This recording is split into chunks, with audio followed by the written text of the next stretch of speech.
vous avez ici un paysage qui n'est pas un paysage qui a été fait par un journaliste ou un peintre actuel. C'est une reconstitution d'artiste d'une scène qui s'est passée il y a peut-être 100 millions d'années dans le Haut Atlas du Marocain. On y voit la silhouette d'un certain nombre de dinosaures qui sont très populaires parce qu'ils ont eu un grand succès médiatique par suite de leurs caractéristiques de taille, de mode de vie, de durée de vie. Ça a été plus de 100 millions d'années et c'est très à la mode. Et puis brusquement, il y a 65 millions d'années, ils ont disparu tous. Et il y a eu de nombreuses hypothèses qui sont très variables. Je ne vais pas toutes les dire, mais je vais en dire un certain nombre. Par exemple, un pétologue de Dijon a dit que les dinosaures sont morts parce qu'ils ont eu la diarrhée. Quand j'ai vu le titre, ça m'a surpris. Et puis quand j'ai lu le texte, j'ai dit, c'est pas si idiot que ça, parce que dans le début de la période d'activité et de vie du groupe des dinosaures, la végétation était dominée par des gymnospermes, des pins, enfin tous les végétaux de ce groupe. Et ensuite, vers la fin, sont arrivés des angiospermes, et il a dit, ces végétaux ont une composition chimique différente, et l'intestin des dinosaures n'était pas adapté, donc ils sont morts, c'était pas idiot. Mais il faut que l'hypothèse s'adapte et explique toutes les situations. On peut l'accepter, s'il le faut, pour les territoires émergés, mais dans les océans et dans les mers, eh bien, la plupart des animaux qui se sont développés n'ont pas été tributaires d'abord des gymnospermes, plus ou moins directement, mais en tout cas, leur alimentation était une alimentation qui partait d'algues, de végétaux chlorophylliens, qui ensuite étaient consommés par des animaux dans des chaînes alimentaires qui étaient tout à fait différentes des chaînes terrestres. Un autre a dit, ils sont morts parce qu'ils ont trébuché. Ils n'étaient pas adaptés parce que la théorie qui était en vigueur est encore en vigueur, imaginait la collision du globe terrestre avec un astéroïde qui avait creusé un grand cratère au sud du Mexique. Ce cratère avait fait un nuage de poussière et de fumée qui avait obscurci la totalité du ciel. Et l'auteur de cette hypothèse disait les vertébrés qui étaient encore sont arrivés beaucoup plus tard à la surface du globe terrestre étaient des organismes fouisseurs. Donc ils étaient déjà adaptés à l'obscurité et d'avoir un nuage obscurcissant, ça n'a pas été grave pour eux, tandis que les dinosaures ont trébuché. Bon, c'est une hypothèse. Enfin, voilà, je ne vais pas vous faire la revue de tout ceci, mais il y a deux hypothèses dominantes dans l'explication de cette disparition brutale il y a 65 millions d'années. Une qui correspond effectivement à la collision avec une météorite, avec ce fameux nuage qui a obscurci et qui a contribué à la disparition totale de tous les vivants. Il y en a une autre qui est à peu près identique quant au facteur actif de destruction des dinosaures, c'est des éruptions volcaniques avec du basalte comme celles qui se sont développées dans le territoire du sud de l'Inde ou dans d'autres régions du globe terrestre qui ont eu le même résultat. Alors, je vous signale, je ne suis pas spécialiste des dinosaures. Je ne suis pas spécialiste des animaux. Et j'ai passé un concours polyvalent qui s'appelle l'agrégation, dans lequel il y a d'autres disciplines, et j'ai été recruté comme botaniste. Les botanistes sont ceux qui s'occupent des végétaux, de leur détermination, enfin des relations entre eux, etc. Et je ne suis pas resté longtemps botaniste, parce que quand j'ai été recruté, c'est développé une discipline que maintenant tout le monde connaît, qui était assez confidentielle quand j'ai été recruté dans les années 1962.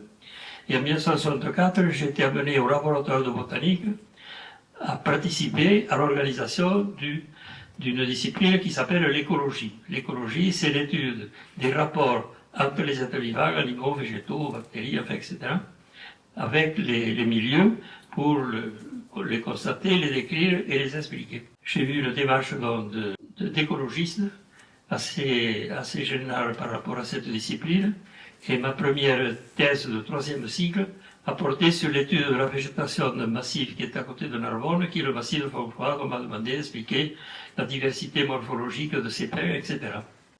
En faisant cette démarche, c'était un peuplement de pins, mais dans un ravin, j'ai vu un petit peuplement de chênes pubescents qui est assez rare près de Narbonne parce qu'on est loin de son aire de distribution.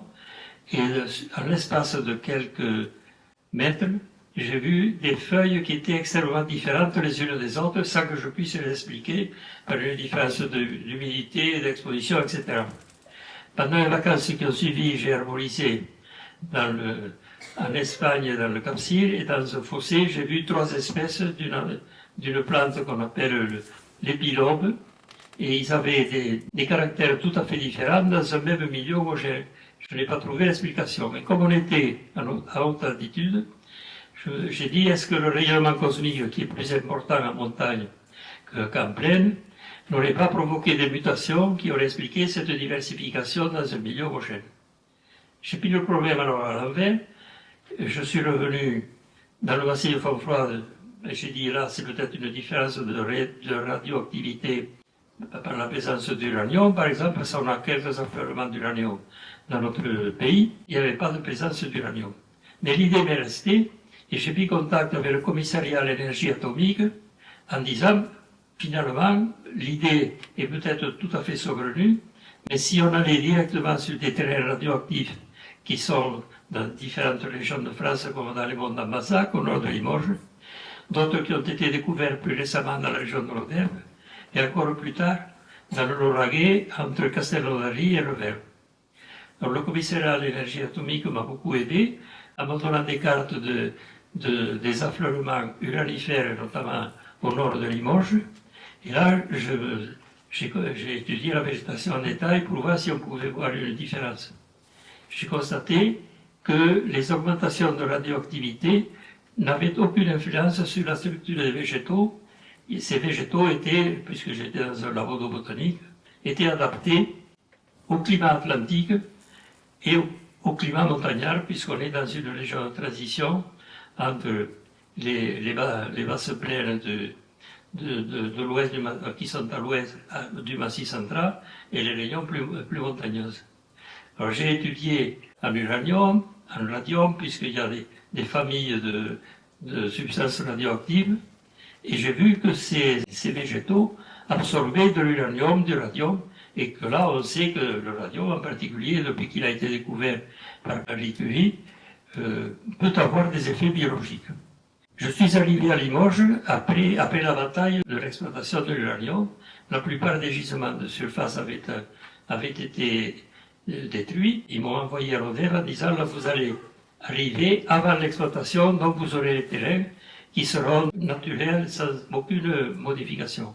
Et alors là j'ai vu, l'Auvergne c'est beaucoup près de la Méditerranée, et j'ai vu qu'on avait sur ces terrains très radioactifs des mélanges de végétaux méditerranéens, et on dit subméditerranéens quand c'est un peu moins méditerranéen, vers le Larzac, et que là aussi, il n'y avait aucun effet de la radioactivité sur la distribution classique des formations végétales. Je suis allé un peu plus loin, à l'approche des 65 millions d'années, dans ce que les géologues appellent le Crétacé. Il y a eu un pullulement des dinosaures, une grande diversité, et cette grande diversité a conduit le groupe, et vous verrez que ceci est intéressant, avait conduit déjà, avant l'approche de la distribution, à coloniser pratiquement toutes les terres émergées, et même un certain nombre de formations maritimes, et même d'autres qui volaient comme des oiseaux, etc.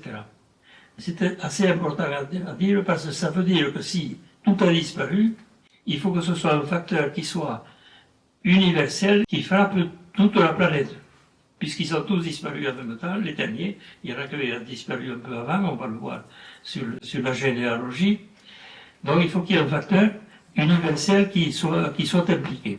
Alors, ici, je vais repartir dans le contexte qui correspond à l'évolution du globe terrestre. C'est le moment où la Terre, dans le système solaire, s'est isolée. Ça a été au début une masse qui n'était pas solide, avec des grandes températures, il n'y avait bien sûr pas de vie. Ensuite, petit à petit, ça s'est refroidi et sont arrivées les trois principales couches qui constituent la couche externe du globe terrestre, ce qu'on appelle la lithosphère, des roches dures qui ont constitué la base des continents. L'hydrosphère, je passe sur les détails parce qu'on peut discuter longtemps sur l'origine de l'eau. Et l'atmosphère. On a eu donc trois constituants qui apparemment n'avaient pas des conditions compatibles avec le développement de la vie. À ce moment-là, on est ici. Ici, on arrive. Et à ce moment-là, on a une idée sur la teneur des différents constituants, et en particulier, l'atmosphère n'était pas du tout identique à celle que nous connaissons. Il n'y avait pas d'oxygène, il y avait du méthane, il y avait de l'hydrogène sulfuré, qui actuellement ferait disparaître tous les êtres vivants que nous connaissons et nous-mêmes. Et malgré ça, il y a eu des phénomènes avec des processus qui ont conduit, ce que j'ai exposé correspondait à des substances minérales, et à un moment donné, on est arrivé à ce qu'on appelle des substances organiques à base de carbone, d'hydrogène, d'oxygène et d'azote, qui ont été des molécules prébiotiques qui n'étaient pas encore constituées en être vivant. Il a fallu attendre un peu plus longtemps. Et là, c'est ici qu'on a ce qu'on appelle les progénotes qui ont débouché sur l'arrivée d'un lucas, le premier animal.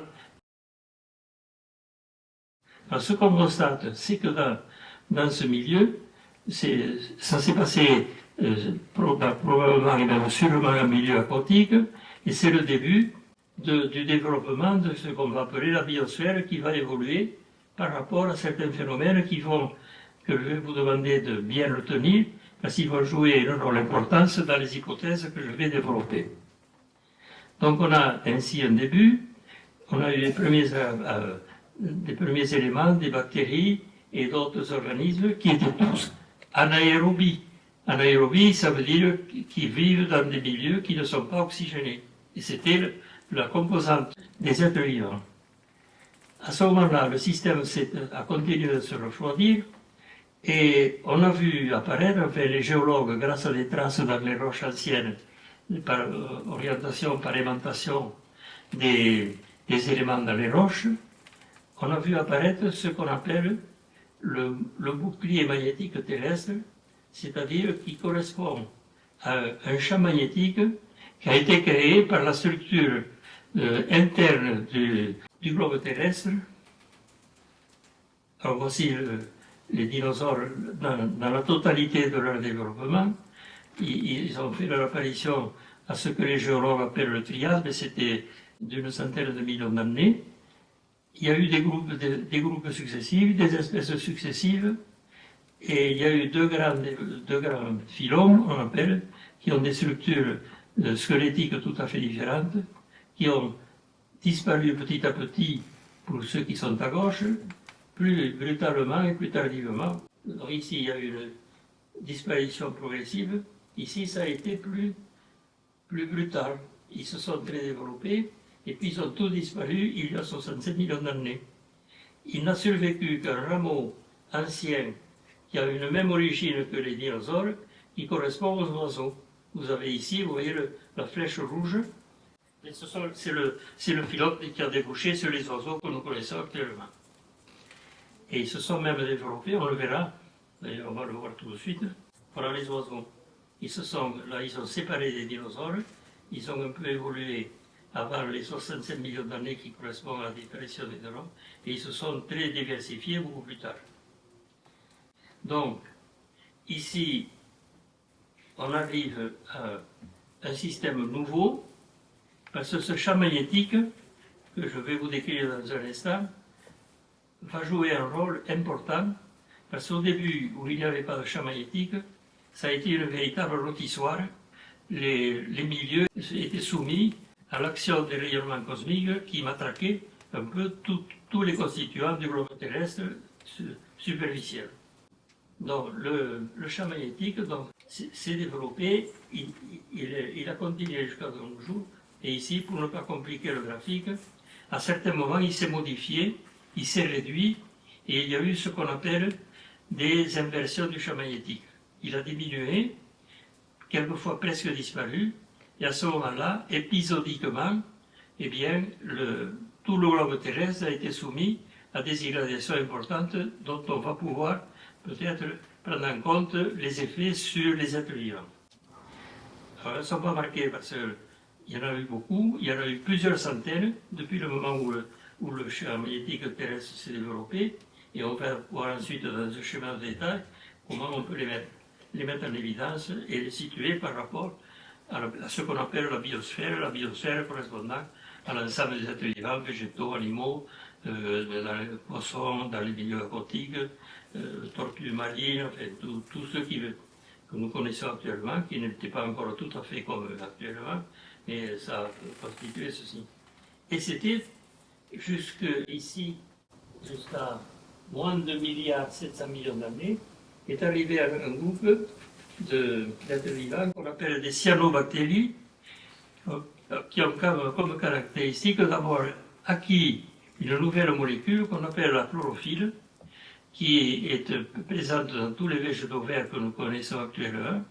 Et la présence de cette chlorophylle a donné une fonction nouvelle à ces animaux, la fonction chlorophyllienne, qui s'est traduite par le dégagement d'oxygène dans l'atmosphère. Alors voici ici la cause, ici vous avez la suite, et l'oxygène s'est dégagé, mais il ne s'est pas dégagé sous forme gazeuse dans l'atmosphère.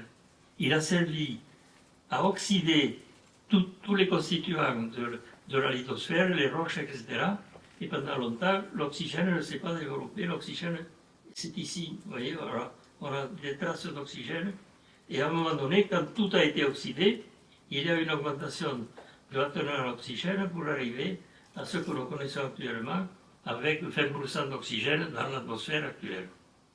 Donc ça, c'était un événement très important qui s'est traduit par quoi? Puisqu'il y avait de l'oxygène dans les milieux, l'oxygène a été un poison pour les organismes anaérobies, et ce sont des organismes qui ont été adaptés à la présence de l'oxygène, qui se sont développés, ce sont les organismes aérobies qui respirent de l'oxygène comme nous le faisons actuellement. Et petit à petit, eh bien, les organismes aérobies ont dominé, ont éliminé, et les anaérobies ont persisté dans des milieux très limités, dans certaines professions maritimes où il y a eu quelques bactéries, en particulier adaptées aux terrains sulfureux, aux terrains ferrugineux et compagnie. Voilà en gros le système. Et l'arrivée de l'oxygène aussi s'est traduite par des réactions avec l'atmosphère supérieure pour former la célèbre couche d'ozone dont vous avez entendu parler, qui est arrivée tardivement aussi. Donc on a deux systèmes protecteurs qui se sont mis en place, et le champ magnétique terrestre et la couche d'ozone. Voilà en gros le système tel qu'il s'est présenté et qui va nous servir à développer une argumentation qui va atteindre la force des dinosaures et même les autres espèces, puisqu'il y a beaucoup d'espèces qui ont disparu. Et alors, ce qui s'est passé, oui, c'est que je ne sais pas comment j'y suis rentré dans les travaux faits par des Américains qui s'appellent le père et le fils Alvarez, que le père était un physicien qui a eu le prix Nobel du spectromètre de masse et pour les études du rayonnement cosmique, et son fils Walter, Louise le père, et son fils Walter qui était un paléontologue. Et puis il y avait deux autres collègues qui étaient chimistes essentiellement. Alors le schéma, maintenant, il va devenir plus détaillé. On est à la fin, vous voyez, du Crétacé, c'est ici. Ici, c'est à 65 millions d'années. Cette bande noire, où il y a des alternances de noir et de blanc, c'est le champ magnétique terrestre. Et il donne des orientations, c'est comme un aimant, avec un pôle nord et un pôle sud, axé sur le centre du globe terrestre. Et il y a des moments où il est en situation normale, en noir. Ici, tout ce qui est en noir, là, c'est normal. Et quand on passe au blanc, ce sont des c'est un champ magnétique inverse. Et entre les deux, souvent, il y a une baisse de l'intensité de ce champ magnétique qui peut se réduire au point de beaucoup moins protéger les êtres vivants qui sont dessous. Et la durée du changement, et à l'échelle ici, ça ne représente pas une grande longueur. Ce qui veut dire que ce qui est ici, là, c'est pas une inversion. L'inversion, elle est d'ici. Et puis, il faut qu'il y ait une autre inversion pour qu'on revienne à une structure normale. Et puis, il y en a plusieurs. Et vous voyez, il y a toute une rafale ici d'inversion. On passe du normal à l'inverse. On va retenir ça pour la suite. Et c'est ici que cette fameuse limite des dinosaures que j'ai marquée à la fin de la généalogie du groupe, on est là. Donc pour que vous voyez plus clair, je vais détailler ce qui se passe au moment où les dinosaures ont disparu. Vous voyez, c'est le trait rouge. On est ici à moins 65 millions d'années. Tenez compte que ça va jouer un rôle important dans le raisonnement. Alors, on est ici dans une situation qu'on va imaginer située dans cette zone qui précède et qui arrive à la limite correspondant à la disparition massive des dinosaures. Ça, c'est une structure actuelle, une côte rocheuse, les niveaux différents, les marées très hautes, les marées normales, les marées basses et les marées très basses. Et en fonction de la fréquence de l'eau et de l'éclairement, il y a une sélection, en particulier d'algues, qui font une zonation depuis la partie supérieure sur des distances variables suivant la turbidité, qui peuvent aller de 20 mètres à 40 mètres, 50 mètres, comme dans le lac Baïka. Et on a des espèces différentes qui se distribuent le long de cette côte rocheuse. Et au large, eh bien, c'est pas le vide, ce n'est pas le vide biologique. On a en surface le plancton, qui correspond à des éléments qui sont en mouvement involontaire, qui se déplacent verticalement vers en haut, vers en bas, suivant les conditions. Et puis, toute une série d'animaux, de chaînes alimentaires, le plancton fondamental de ces chaînes alimentaires, ce sont des algues chlorophylliennes, comme ce qu'on a vu avec les cyanobactéries. Elles se sont très diversifiées, des algues rouges, des algues brunes, des algues rouges à nouveau, etc. Et ici, on a toute une biomasse extrêmement importante. Et par exemple, pour donner une idée, dans les zones arctiques, les baleines qui pèsent 150 tonnes, tous les jours consomment 1500 kg de plancton, dans lequel vous avez entendu parler certainement du krill, qui correspond à de petits crustacés. Bon, voilà le système. Et il y a aussi une structuration, parce que les végétaux qui sont en haut du plancton, et même les autres êtres vivants, sont assez différents. On a aussi une zonation qui est moins nette que celle qui apparaît sur les côtes rocheuses. Le système ici est éclairé. Et pourquoi a-t-on une différence? C'est parce que, en fonction de l'épaisseur de l'eau, la lumière diminue. Les longueurs d'onde se sélectionnent des végétaux différents, et au-dessous, eh bien, c'est ce qu'on appelle la limite photique. Il n'y a plus de lumière, et on laisse l'obscurité jusqu'aux plus grandes profondeurs. Et ce système fonctionne donc d'une manière très compliquée, parce qu'il y a plein de chaînes alimentaires qui se développent, qui nourrissent des animaux variés, qui se dévoilent entre eux, etc. Et puis, tous ne sont pas... certains meurent de leur vie naturelle. Ça fait une nécromasse, une masse d'eau morte, inerte, qui va vers les grandes profondeurs. Et c'est ce qui est à l'origine du pétrole dans les ères antérieures, dans les temps antérieurs. On va le matérialiser par une bande noire qui c'est un schéma très simplifié, qui simplifie beaucoup. Ici, c'est l'obscurité.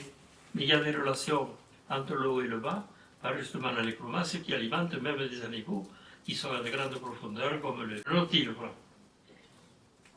Alors, l'hypothèse du nuage qui a obscurci la totalité de la surface terrestre. On va la simuler par de l'obscurité qui va arriver cette fois-ci par le haut. Alors, qu'est-ce qui va se passer là? Eh bien, l'obscurité, au lieu d'arriver progressivement par l'épaisseur de l'eau, elle commence au-dessus de la surface de l'eau. Et à ce moment-là, tous les organismes chlorophylliens qui n'ont pas de lumière, il leur faut de la lumière comme énergie, eh bien, ils ne fonctionnent pas. La biosphère change et on arrive à un appauvrissement, surtout en surface. Et puis, l'obscurité continue, celle d'en bas monte vers le haut, et je l'ai fait avec des bandes qui alternent le blanc et le noir pour situer ce qui existait avant. Et tout ceci va disparaître. Or, dans les structures géologiques, on a démontré qu'il y a eu une forte extinction, jusqu'à 90% dans le plancton supérieur, tandis qu'au-dessous, ça continue à fonctionner. Donc ça veut dire quoi? Là, il faut que vous m'aidiez, sinon je ne continue pas. Le système profond est perturbé comme celui du haut. Donc c'est pas possible qu'il y ait une obscurité supérieure qui arrive à détruire des couches profondes. Voilà en gros le système. Alors, il y en a qui disent que l'obscurité n'était pas tout à fait complète, qu'il pouvait y avoir, comme dans les forêts de sapins actuelles, qui sont très fermées, très ombragées, il y a des végétaux qu'on appelle sciaphiles, c'est le nom savant, mais on va dire des végétaux qui sont adaptés à l'ombre. Ce sont des végétaux de l'ombre, comme le Pronanthes purpurea, la Tria clandestina, qui vit en parasite, etc. Donc, mais il y aurait quand même une obscurité atténuée, il y aurait quand même une grande perte de biologie dans les parties supérieures de l'espace marin. Donc, j'en arrive, si vous voulez, et je ne veux pas le faire d'une manière polémique, mais c'est qu'on peut arriver à démontrer par ce système que l'hypothèse d'un obscurcissement général de tout le globe terrestre n'est pas satisfaisante d'un point de vue écologique. Quand tu parles de l'obscurité, oui. Tu n'as pas précisé au début que c'était l'hypothèse qui devenait théorique. Ah oui, oui. Oui, non, mais tu as raison, tu as raison. C'est un de mes anciens élèves, oui, je lui ai permis de développer l'esprit critique. J'ai dit qu'il y avait deux causes d'obscurité, le père et le fils Alvarez ont privilégié cette hypothèse, ils ont fait un travail remarquable, énorme. Et on a retrouvé un marqueur à la limite de la disparition des dinosaures dans la couche rouge, là. Vous voyez, vous ne le voyez pas parce que si, la ligne rouge. Non, ce que vous ne voyez pas, c'est qu'ici, il a marqué là sous la flèche iridium. Iridium, c'est ce qui valide l'hypothèse de la météorite, parce que de l'iridium à la surface du globe terrestre, il y en a très peu, quelques parts par million, c'est-à-dire quelques atomes par rapport à des millions d'atomes, alors que dans les météorites, la teneur en iridium est beaucoup plus importante. Et dans cette couche, ça a été fait dans un site géologique italien, à Gubbio, au milieu de la côte italienne. Et puis ils l'ont recherché dans tout le globe. Il y a eu plusieurs études faites par d'autres collègues qui ont retrouvé cette couche d'iridium. Et un autre argument personnel qui va dans le même sens, c'est qu'il y a quelques années, mon fils était à l'aérodrome de Bruxelles. Il m'a dit, je suis coincé par le nuage de particules qui viennent du volcan islandais, qui est loin de la Belgique. Et alors j'ai dit, le ciel doit être obscurci. Non, c'est bleu. Le ciel est bleu, il n'y a pas d'obscurcissement. Parce que ce sont des faibles teneurs qui ont été quand même capables de risquer d'abîmer les moteurs des avions. Mais il n'y avait pas d'obscurité. Donc ça veut dire que il peut y avoir des déplacements, y compris terrestres, avec le nucléaire. Par exemple, beaucoup d'éléments radioactifs qui ont été émis sur les sites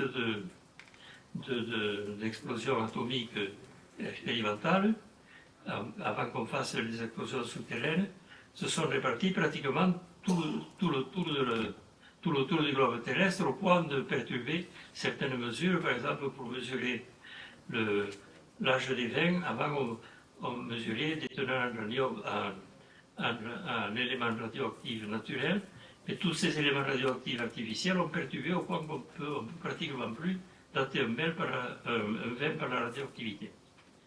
Donc c'est une observation ponctuelle que je considère comme importante pour arriver à dire qu'il est difficilement imaginable que tout le globe terrestre, puisqu'on a vu qu'il y a des dinosaures qui se sont répartis pratiquement tout le tour du globe terrestre, pour arriver à tout éliminer. J'ai vu dans la publication du père et du film Alvarez et de leurs collaborateurs, ils ont privilégié une relation de causalité entre cette hypothèse liée à la présence d'iridium et le résultat se traduisant par la disparition des planètes lunaires. Et ce que j'ai constaté, qu'ils n'ont pas pris en compte d'une manière systématique, ils l'ont évoqué quand même, parce qu'ils disent que certains disent que ce sont des inversions du champ magnétique terrestre, et aussi la présence d'une supernova, qui est une étoile géante, qui par son explosion peut créer des irradiations. Ils ont rejeté très rapidement cette hypothèse. On en est resté là. Quelle démarche expérimentale on peut faire pour essayer de voir si le rayonnement cosmique qui est au-dessus du champ magnétique terrestre peut avoir des effets.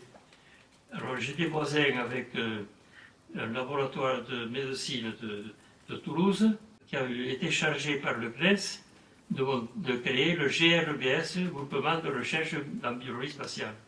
À ce moment-là, moi, pour développer mes études sur le terrain, avec les substances uranifères qui se développent sur différents secteurs du territoire français, j'ai recherché un système génétique à partir d'une idée qui m'est venue de récolter des graines sur des terrains radioactifs et de comparer avec des graines qui étaient récoltées sur des terrains non radioactifs. Et en particulier, une espèce qui s'appelle Nigella damascena, une petite plante, une nigelle, qui fait beaucoup de graines qui se reproduit réellement. C'est très intéressant. J'ai vu qu'en laissement, il y avait des différences dans la taille entre ceux qui venaient du terrain radioactif et ceux qui ne venaient pas du terrain radioactif. Et puis dans la descendance, en récoltant sur la première génération, les différences observées en deuxième génération se retrouvaient. Ce qui montre qu'il y a une transmission, qu'il y a eu un changement génétique, c'est-à-dire essentiellement des mutations qui se transmettent à travers les générations. Mais ce qu'on ne pouvait pas affirmer, c'est que ce n'était pas dû qu'à la seule irradiation, parce que ces plantes avaient observé aussi des substances chimiques. L'uranium, c'est différent du calcaire, etc. Donc il pouvait y avoir un effet chimique qu'on ne pouvait pas séparer de l'effet radiatif. Alors je me suis enquis grâce au conseil et à l'aide du responsable de la génétique toulousaine. Il fallait trouver un système génétique qui soit capable de montrer qu'en isolant l'action de la radioactivité, on pouvait montrer que le seul rayonnement, en dehors de tout effet chimique, peut jouer un rôle pour obtenir des mutations. Voilà le champ magnétique. Quelle est son origine? Ça, c'est ici, c'est le globe terrestre. Alors le noyau, il est ici. C'est le verre entouré par ce jaune avec des petits pointillés.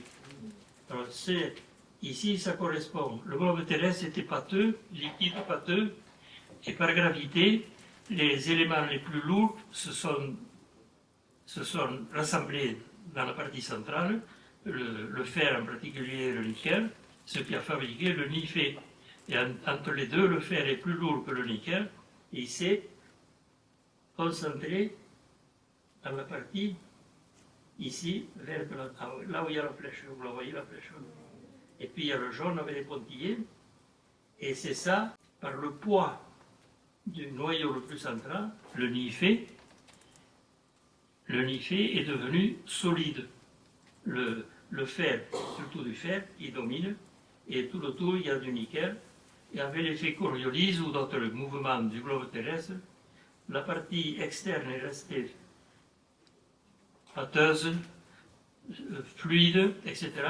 Elle a tourné autour du noyau ferreux, et ça a fait comme la dynamo qu'on avait sur les anciennes bicyclettes, où il y a une partie centrale qui tourne au milieu d'un champ, et ça crée des lignes électriques et magnétiques. Et ces lignes de force magnétique, elles sont représentées par ces courbes. Et ces courbes, qu'est-ce qu'elles vont faire? Eh bien, elles vont, dans un système normal, quand le bouclier magnétique existe, voilà le bouclier magnétique, et on va le représenter ici. Vous voyez, la flèche, là, c'est marqué bouclier magnétique terrestre. Ça, c'est le champ magnétique que vous avez vu antérieurement. Et il y a un bombardement d'abord par le soleil. Le soleil envoie le vent solaire qui est détourné et il n'atteint pas les niveaux de basse altitude et il n'irradie pas les êtres vivants. Et puis il y a aussi des rayonnements cosmiques qui ont une origine plus lointaine, galactiques par exemple, représentés par du vert, et extragalactiques parce que l'univers est constitué par un grand nombre de galaxies qui sont beaucoup plus éloignées. La galaxie à laquelle nous appartenons, c'est la Voie lactée, et puis elle est entourée par d'autres galaxies, et voilà tout le système. Alors le bouclier magnétique, donc, épargne aux êtres vivants qui sont à la surface du globe terrestre, ici, là, tout autour, l'action du rayonnement cosmique. Pas tout à fait, parce qu'il y a toujours un peu de rayonnement cosmique qui arrive. Alors au début, c'est le rayonnement cosmique primaire, et plus bas, c'est le rayonnement secondaire qui correspond à des interactions avec l'atmosphère. Le bouclier magnétique disparaît, qu'est-ce qui se passe? Le vent solaire n'est plus arrêté, les rayonnements d'origine galactique et extragalactique vont directement, et certains atteignent le globe terrestre. Et à ce moment-là, eh bien, on peut avoir des effets sur les êtres vivants.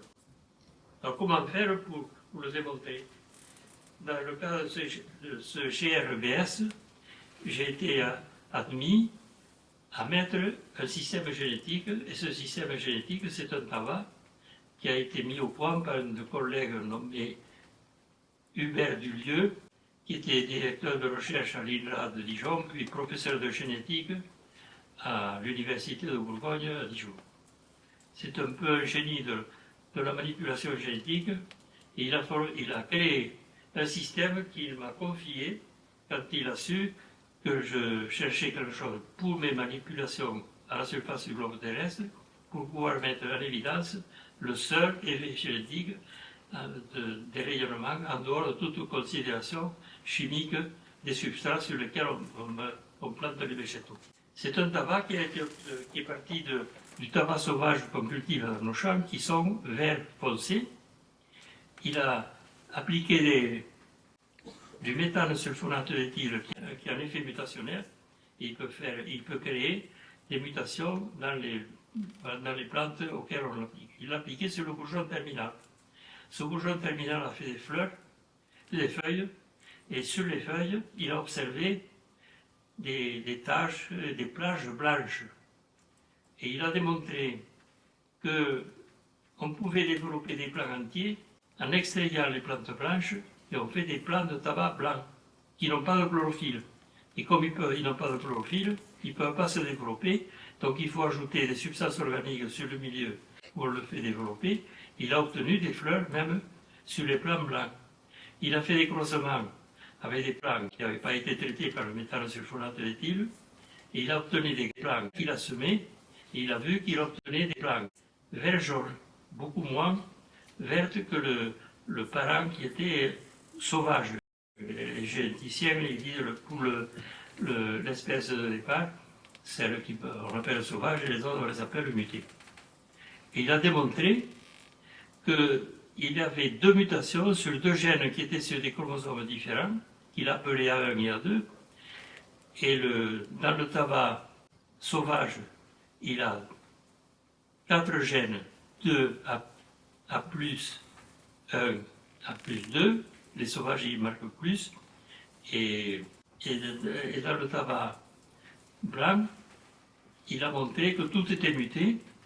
Tous les 4 allèles qui sont les allèles, ce sont les moitiés sur le croisement. On a des hybrides A plus 1, A1 moins, A2 plus et A2 moins.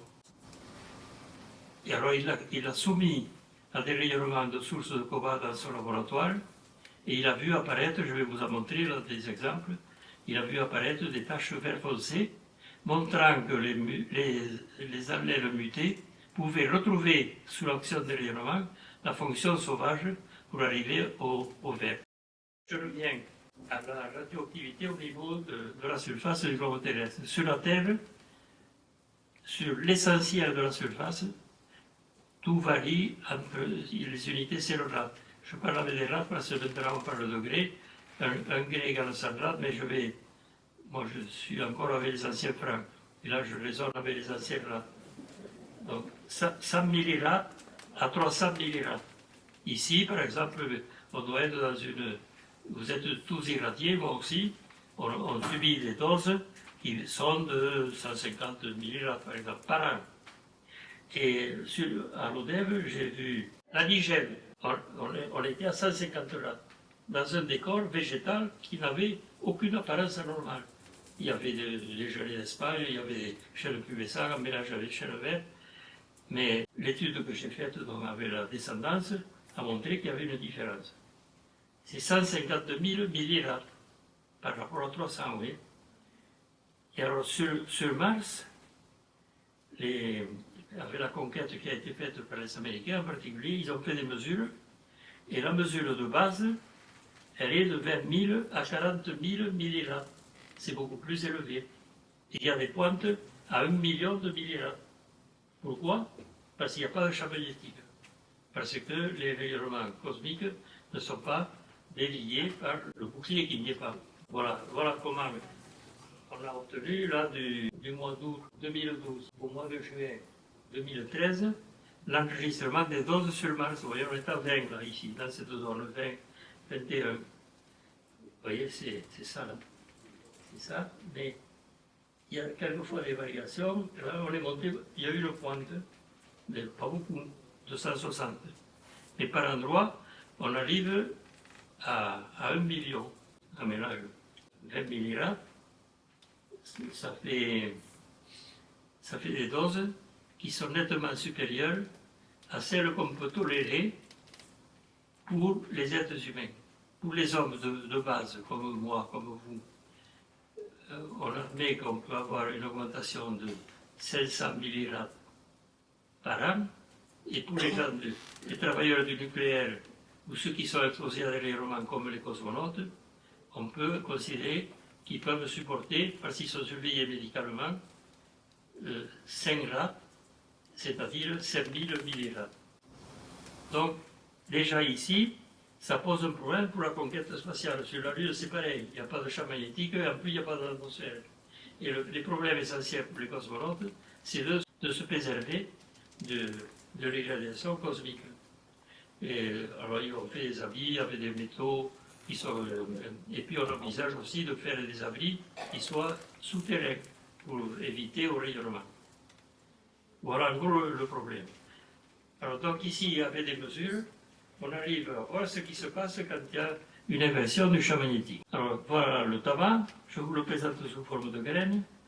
L'intérêt aussi, c'est qu'il a des graines petites. Elles font 1 millimètre de diamètre. Vous voyez, ici, on le voit avec celle-là. Voilà, vous voyez, ça fait 1 millimètre. Voilà la coupe longitudinale de la graine. Ici, il y a une radicule. Ici, vous voyez une fissure là. Ce sont les deux cotylédons. Vous savez que quand on sème des radis, puis la première chose, c'est qu'on voit deux cotylédons qui se ouvre, ça, c'est ce qui se passe avant la germination. Et si on fait le schéma structural, on a un peu la structure de l'embryon, d'une graine de tabac, avec la radicule, deux cotylédons, et puis une gemmule qui correspond à un amas cellulaire qui, après la germination et l'ouverture des cotylédons, vont donner les tiges, les feuilles qui vont se distribuer le long de la tige. Alors une feuille, comment elle est constituée? Elle part toujours à un moment donné d'une cellule qui se divise en deux, ici, en quatre, etc.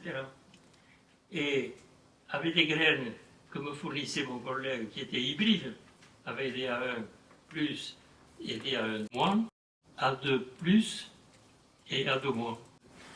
Quand il y a une mutation qui fait revenir le génotype d'une cellule au génotype sauvage, celle-ci recommence à synthétiser de la chlorophylle.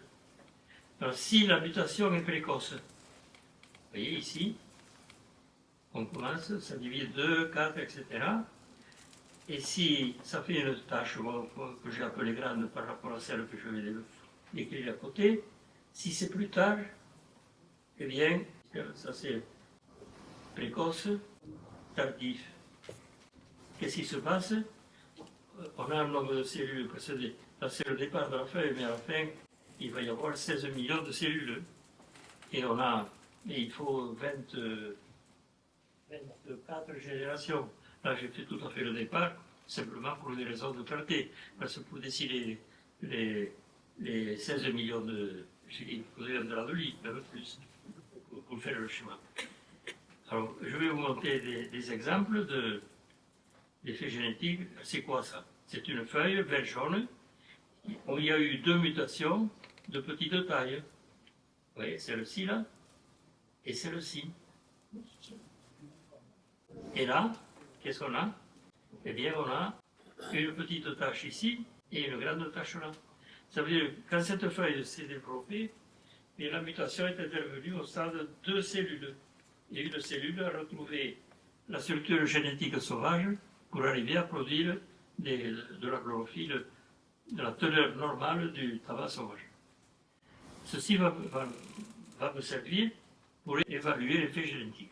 On arrive donc ici à une feuille sur laquelle on va avoir des taches de surface différentes. Si la tâche est grande, ça ne veut pas dire que c'est un effet plus positif, ça veut dire que c'est un effet précoce, plus précoce. Si la tâche est petite, ça veut dire que c'est arrivé plus tard et que ça ne peut plus faire une tâche importante parce qu'il n'y a pas eu assez de génération. Alors, il y a trois critères.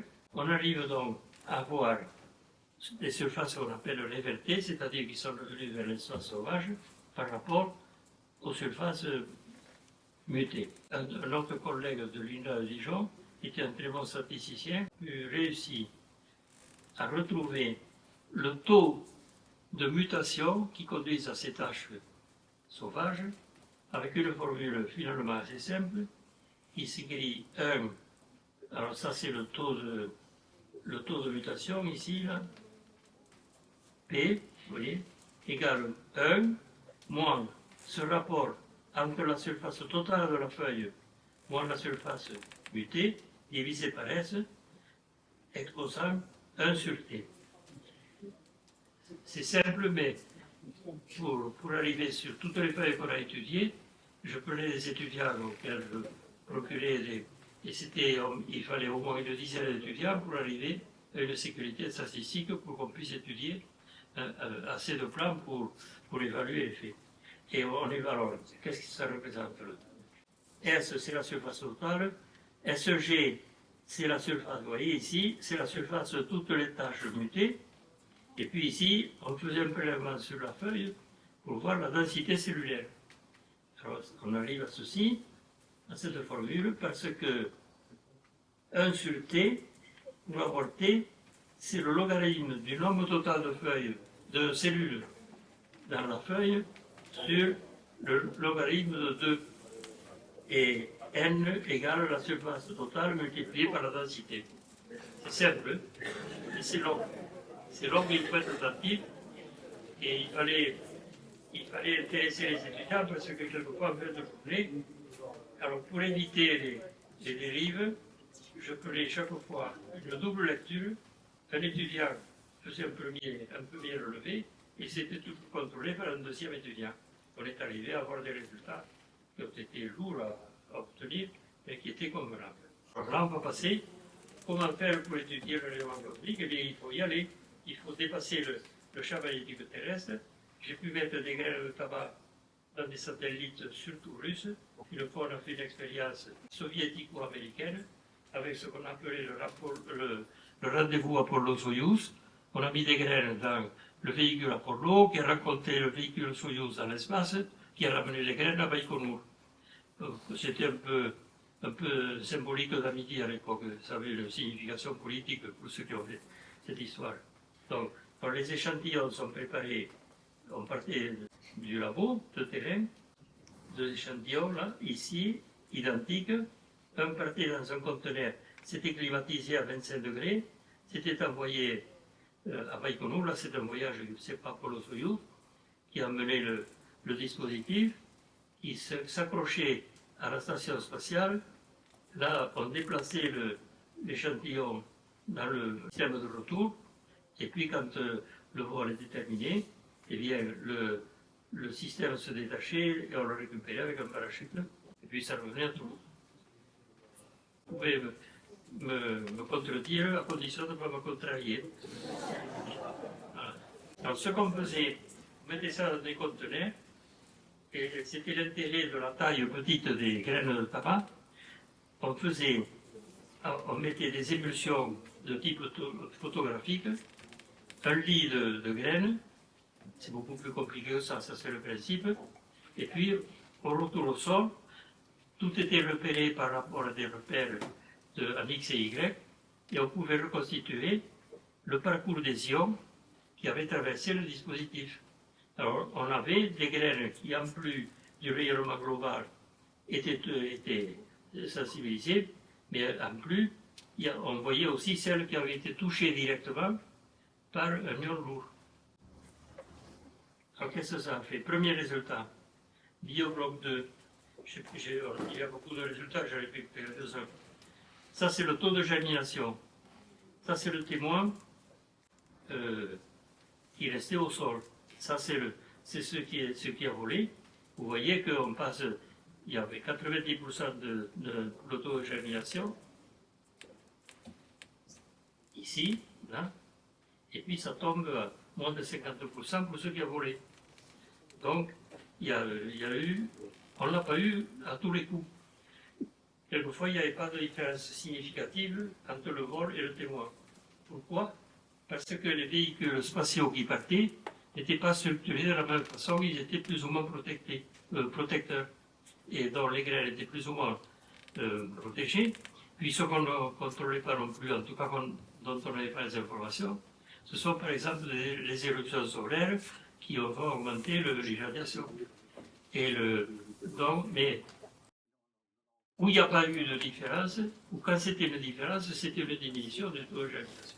Donc il y a quand même un effet létal, mortel pour les graines. Ça a été un des premiers effets qu'on a constaté.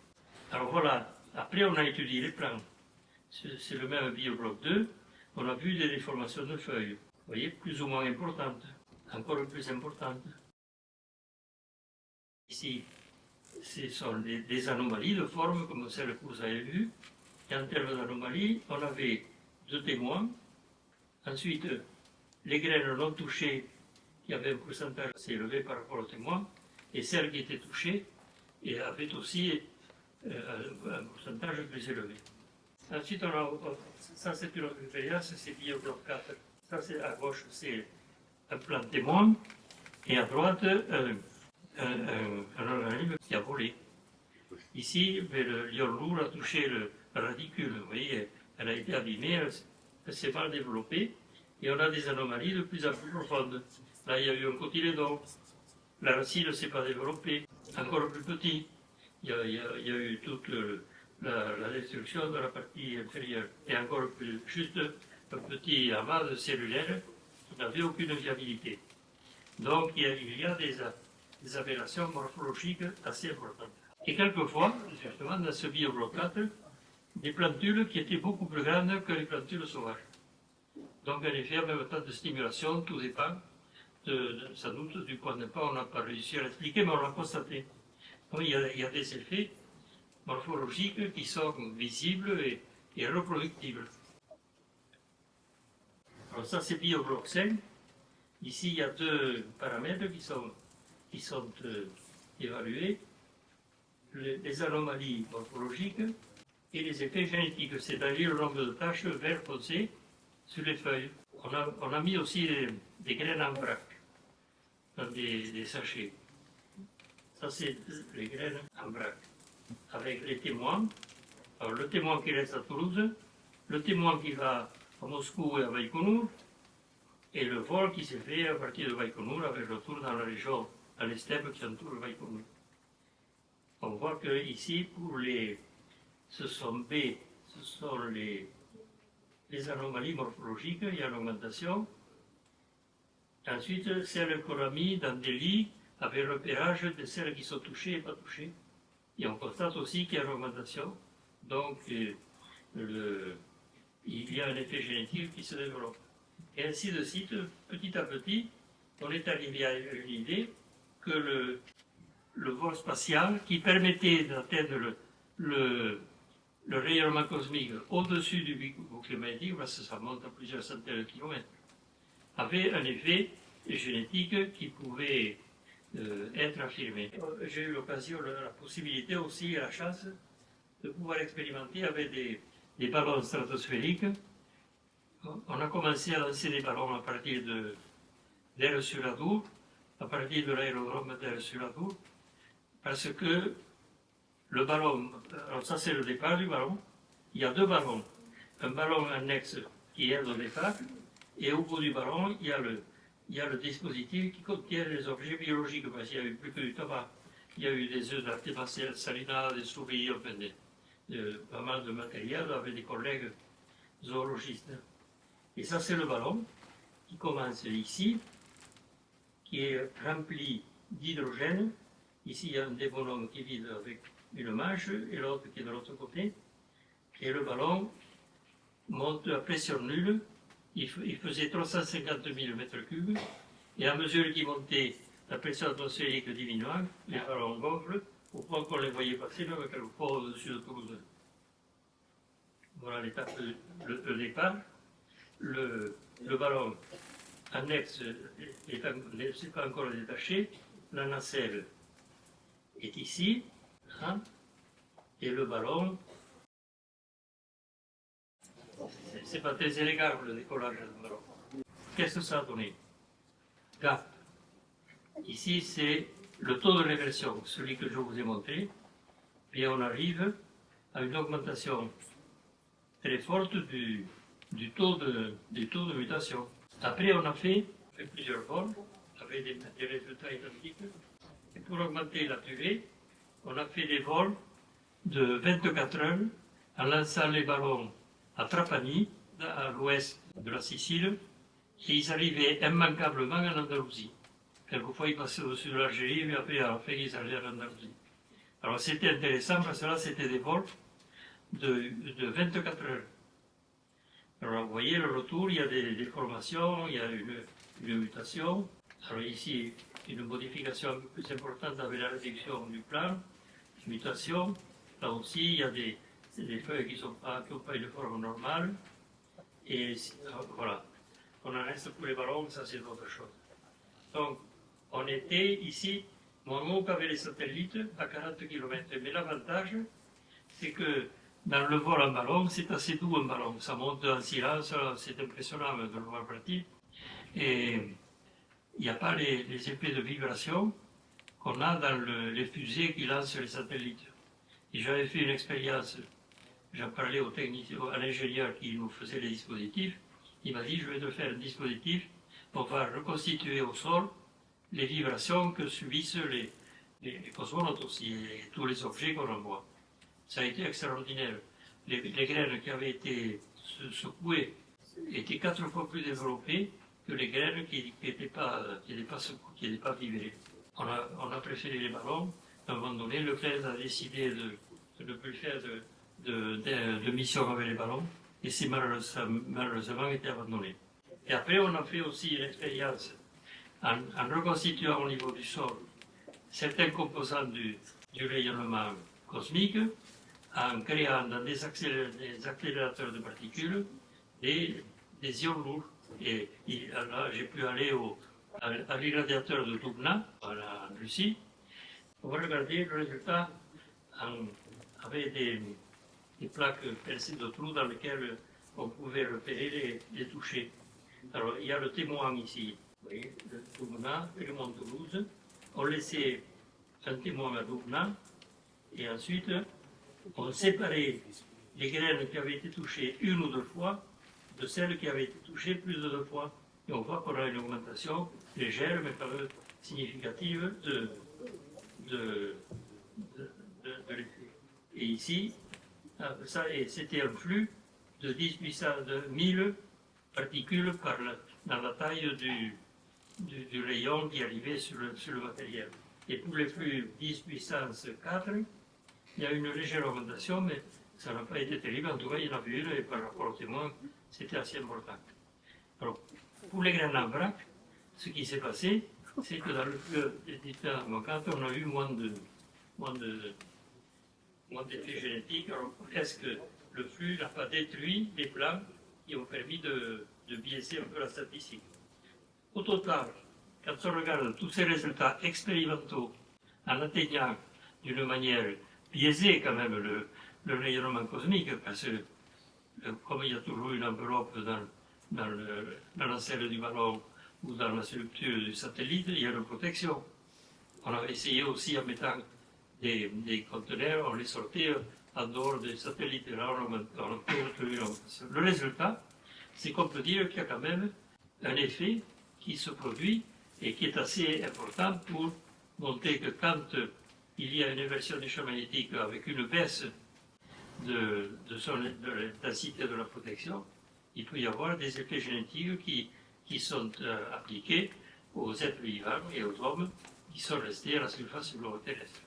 Et voilà, on arrive au résultat global, c'est que dans ce qu'on appelle le phanérozoïque, on a alors l'Ordovicien, il y a 450 millions d'années, au Dévonien, il y a 400 millions d'années, à peu près 1480, celle qu'on appelle entre la limite le Permien et le Trias, c'est-à-dire entre l'ère primaire et l'ère secondaire, il y a 260 millions d'années, et la dernière, et puis il y a eu le Trias, à la fin du Trias, et puis celle où les dinosaures ont disparu, qui à 65, et là il y a 50, à 67 millions d'années. Donc on n'a pas beaucoup de situations où on a des extinctions. Mais on constate qu'on a pris l'habitude de prendre en compte les grandes extinctions. Mais il y en a toujours. Et il peut y avoir des extinctions beaucoup plus petites, et il y a même un gradient entre des très grandes et des très petites. On verra comment on peut s'en sortir. Et alors ici, vous avez ce qu'on appelle l'explosion cambrienne. C'est au début du Cambrien, donc, quand les êtres vivants qui jusque-là étaient en milieu aquatique et là ont conquis les terres émergées, il y a eu une grande biodiversité qui s'est produite. Parce qu'à partir du milieu marin, les végétaux qui se sont développés, par exemple les poissons, ont transformé leur nageoire en pâte, certains ont développé des organismes respiratoires doubles avec des branchies et des poumons, et puis quand les branchies ne servaient plus les poumons, ça a fait des animaux terrestres. Et on a constaté qu'il y a une grande diversité. Et ici, il ne compte pas comme une grande extinction, et je pense que c'est, mais je vais en parler un peu plus tard, que c'est que les extinctions ont été un peu masquées, on a pu les identifier, les espèces qui avaient disparu. Mais elles ont été dominées par celles qui ont apparu. C'est-à-dire, on ne peut pas parler d'une extinction, puisqu'il y a eu beaucoup plus d'espèces. Mais là, ça ne montre que les destructions. Et on verra qu'il y en a eu deux autres, une vers 600 millions d'années, les Diacardiens, qui est une période de l'antécambrien, c'était à peu près il y a 600 millions d'années, et puis il y a celle du Crétacé, qui avait gêné même Darwin, parce qu'il y a eu une grande exubérance de nombreux groupes d'êtres vivants qui se sont développés sans qu'ils puissent l'expliquer. Ça a été pour lui le grand paradoxe de la diversification du Crétacé. Il n'a pas su l'expliquer, mais un noble provençal qui s'appelait De Saporta lui a donné l'explication pour les angiospermes. C'est que elles se sont diversifiées quand les animaux, parce qu'avant le Crétacé, les végétaux ne se développaient que se pollinisaient que par anémogamie, c'est-à-dire les pollens portés d'un plan à l'autre par le vent. Et au Crétacé, ça a montré que l'explosion des angiospermes correspondait avec l'apparition des insectes pollinisateurs, abeilles et autres insectes qui ont diversifié le rôle, et Saporta l'explique comme ça. Il y a eu des couliers entre les deux, et Darwin, qui était en fin de vie, avait été très gêné par cette accélération, parce que ça s'opposait à la théorie qu'il avait développée d'une évolution progressive. Et là, il y a eu un saut de biodiversité qu'il n'expliquait pas. Il a été conquis par l'explication de Saporta, et il est bon content parce il pensait avoir eu l'explication. Moi, je pense qu'il ne l'a pas eu, enfin que ce n'était pas la vérité, parce que c'est pas possible que les insectes pollinisateurs aient précédé l'événement. Et il a fallu plutôt que les angiospermes, les angiovelles, ce sont les plantes à fleurs, je l'ai pas dit, commencent par se diversifier pour que s'adaptent à ces nouveaux modèles biologiques des insectes diversifiés et pas l'inverse. Enfin voilà. Pourquoi, quand il y a une extinction, tous les êtres vivants ne sont pas détruits? Quelquefois c'est près de 100%, 90%, quelquefois c'est un peu plus bas l'extinction, parce que à la surface de la Terre, les êtres vivants n'ont pas la même résistance aux irradiations. Pour tuer 100% de la population humaine, il faut 1000 rats. J'ai mis les deux là, 1000 rats. Pour la population de souris, 1200 rats. Et la population d'Escherichia coli, qui est une bactérie du milieu intestinal, 6000 rats. Pour les tardigrades, ça va des sortes de petits coquelicots, 500 000 rats. C'est-à-dire que c'est très résistant. Et une bactérie, 1,5 million de rats comparés. Alors ça veut dire que la même irradiation appliquée à des espèces qui ont des différences vont tuer jusqu'aux limites de résistance de celles qui sont dans la moyenne. Oui, puis on est arrivé même à 3 millions de rats avec le Thermococcus gamma tolérable. Je n'ai pas marqué là le Ginkgo biloba que tout le monde connaît, qui est un arbre où j'ai vu la publication sur la radio Lisade, on a mis un point d'interrogation, ce qui pouvait dire qu'on n'a pas réussi à le tuer avec des irradiations. Et ça c'est un peu démonté aussi, parce qu'il y avait un plan de Ginkgo biloba à moins d'1 kilomètre du point d'impact de la bombe atomique de Hiroshima, il n'est pas mort, il est encore vivant en ce moment. Donc il avait une résistance encore plus importante.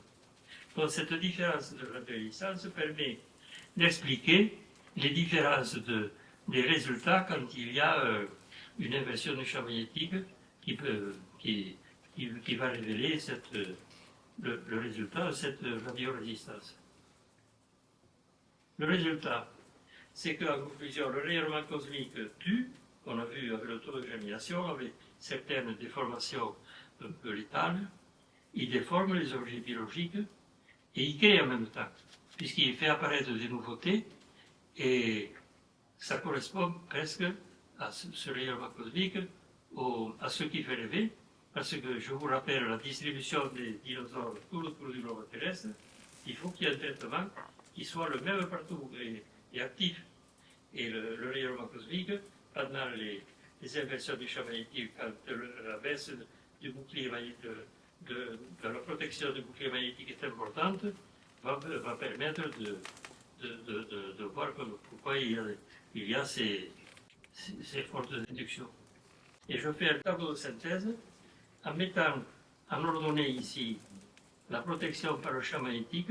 Là, le champ magnétique est de plus en plus, la protection est de plus en plus importante. Et ici, les différentes situations qui apparaissent. Vous voyez, alors, quand on est vers les faibles protections, eh bien, on a une très forte extinction. Si la protection est faible, il va y avoir une grande extinction. Si la protection est un peu plus forte, ici il y a une faible survivance, moins fort, plus fort. Si on augmente, bon, mais la survivance va augmenter et on aura par exemple une extraction, une infection, 50%, et le reste meurt. Et ça continue. Et quand on a une grande protection, c'est-à-dire en dehors des extinctions du champ magnétique, bien, on n'a pas ou très peu d'extinctions, ou d'autres causes. L'apparition d'un prédateur qui va faire disparaître l'espèce.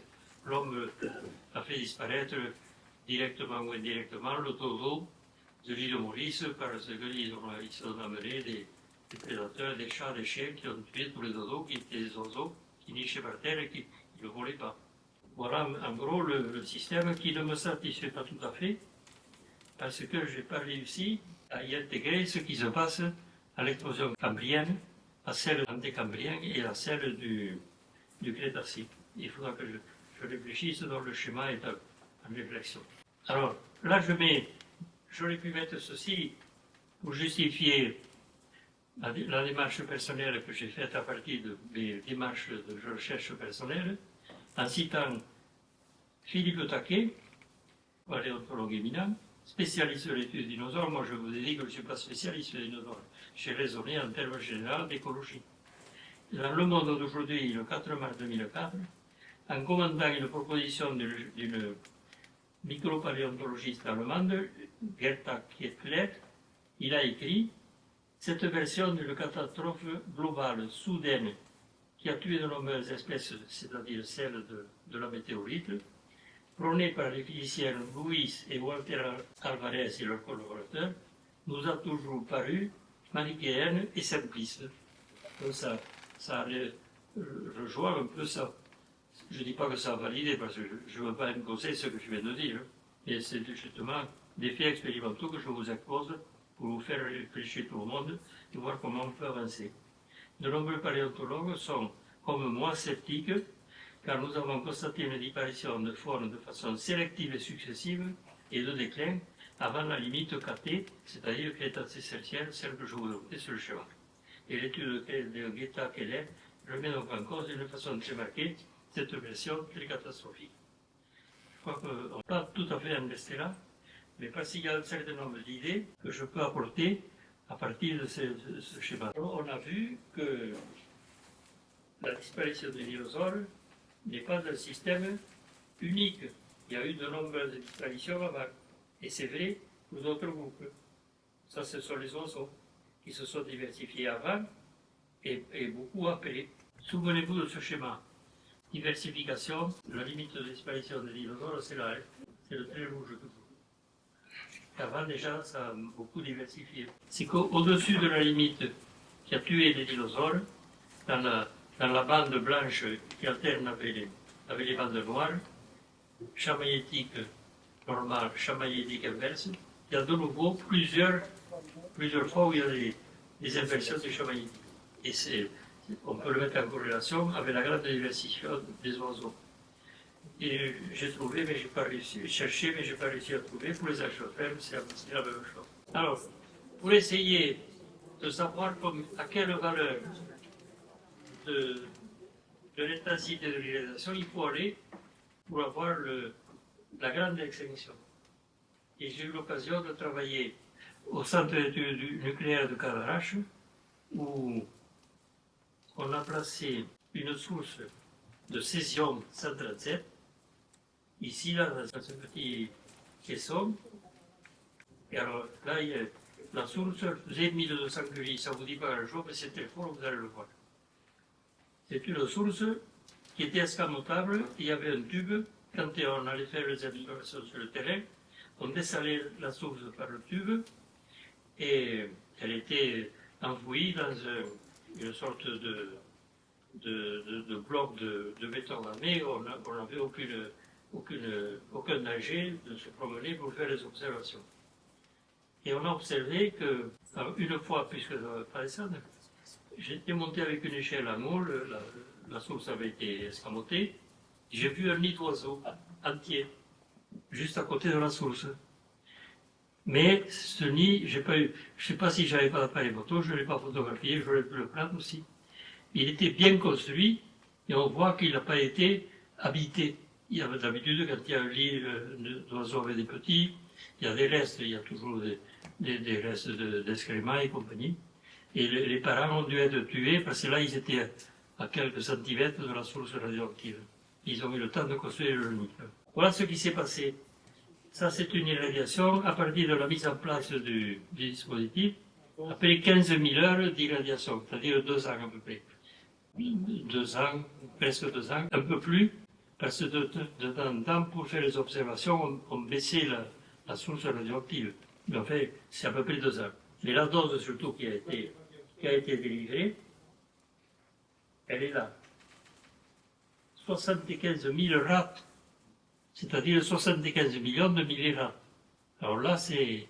Et ici, dans cette zone, au bout des 15 000 heures d'irradiation, c'était le désert. Parce qu'au début, les plantes qui existaient ont été tuées, et il y a des graines. Il y a des graines qui germaient parce qu'elles étaient projetées par le sol, et à mesure qu'elles sortaient, elles étaient ratiboisées par la source radioactive. Et puis à une certaine distance, on constatait qu'il y avait celle-là, dans la zone ici, on constate qu'il y avait des effets visibles. Il y avait des survivances, mais avec des déformations. Et ici, il y avait une zone qui était irradiée, mais qui avait des apparences tout à fait normales. Alors, on a mis les plantes de tabac, là on était sûr que ça allait faire des effets génétiques importants. On a mis ça, c'était un étudiant qui a fait une thèse avec moi là-dessus, dans la zone la plus éloignée, là où la végétation était une apparence, et là on a montré qu'il y avait une augmentation extrêmement importante des taches vert foncé et donc du taux de réversion. Alors dans la zone ici, c'est ce que j'ai appelé ici végétation, donc ici létalité complète, ici irradiation, apparence modifiée, et ici végétation irradiée, mais apparence normale. Mais avec notre système de tabac, on a pu révéler qu'il y avait quand même des effets de base qui ont peut-être se sont développés beaucoup plus tard. Alors dans la zone modifiée, on a eu des effets qui vont nous ramener à peu près à celui du tabac. Vous voyez, ça c'est un rameau d'érable, vous voyez la feuille normale, hein, tout à fait symétrique, avec un lobe terminal, des lobes latéraux, et celle-là déjà, les lobes latéraux ont été escamotés. Alors cette partie est un peu plus normale. Mais ici, il y a une tache blanche qui nous fait penser aux taches blanches du tabac, avec une mutation sur des gènes qui ont mis fin à la synthèse chlorophyllienne.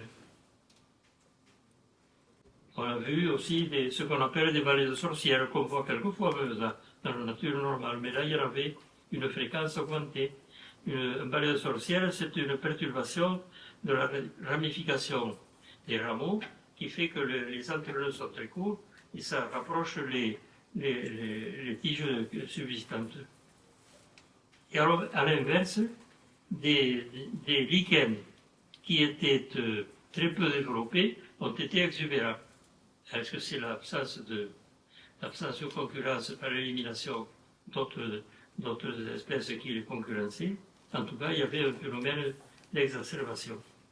Voilà en gros les différents phénomènes. On peut soupçonner donc de faire une hypothèse sur le rayonnement cosmique et qu'à l'occasion des impressions du champ magnétique, on peut mettre en évidence des effets qui peuvent expliquer les variations génétiques et en même temps les effets létaux, mortels, qui vont faire apparaître ces extinctions, mais avec des intensités plus ou moins importantes. Un chercheur américain a dit, pour moi, il n'y a que des extinctions fortes, des extinctions faibles, et la limite c'est 50%.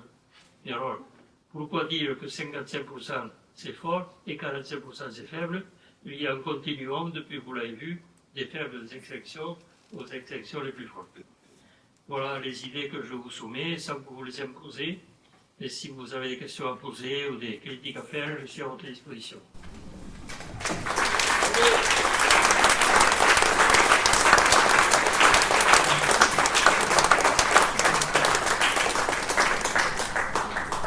Merci Marcel.